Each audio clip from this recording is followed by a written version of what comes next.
Saya nolak TPL itu sebenarnya sejak saya lihat sendiri waktu saya memperindak. Waktu saya pergi ke Toba, ke gereja HKBP di PR aja.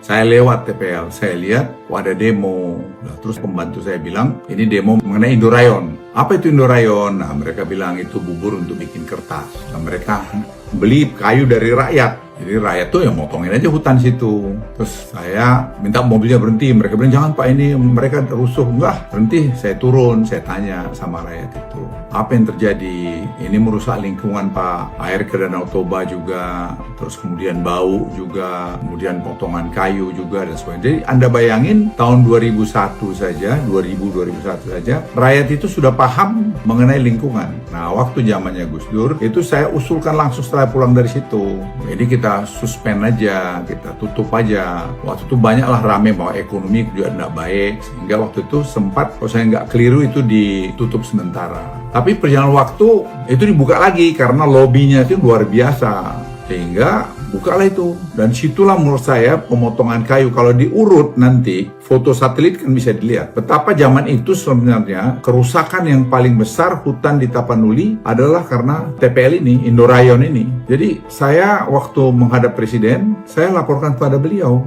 bahwa menurut saya Pak Presiden, karena sekarang Bapak sudah memerintahkan untuk membuat genome sequencing dan menjadi seeding industry, pabrik bibit untuk hortikultura di Humbang hasil hutan, ya sekalian aja Pak di relinquish tanahnya TPL itu, sehingga petani bisa kerja di sana, rakyat. Jadi menurut saya nggak ada gunanya itu lagi Toba Pub di situ. Udah Toba Pub itu sudah cukup itu.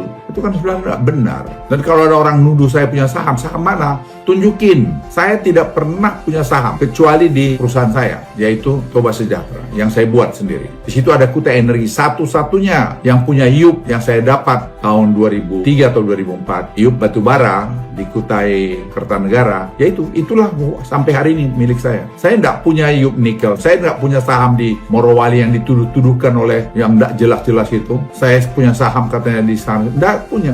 Tunjukin, bawa kemari. Saya maaf agak jengkel ini karena menurut saya udah menyangkut dignity, menyangkut harga diri. Saya nggak ada, saya nggak pernah mau memiliki saham-saham IUP nikel yang semua di bawah kekuasaan saya waktu saya jadi Menko Marves. Saya nggak mau.